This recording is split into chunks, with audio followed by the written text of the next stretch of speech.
Zombie Helicopter Armbar.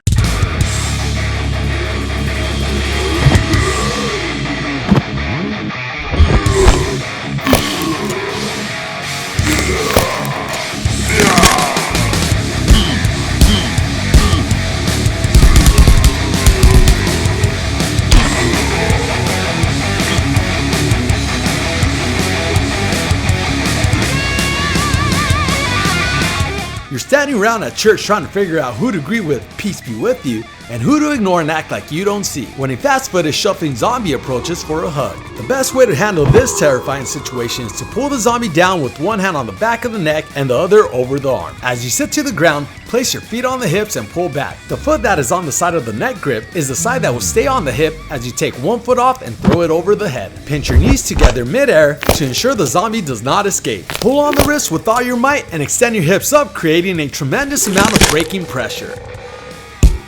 Now turn his legs into noodle soup.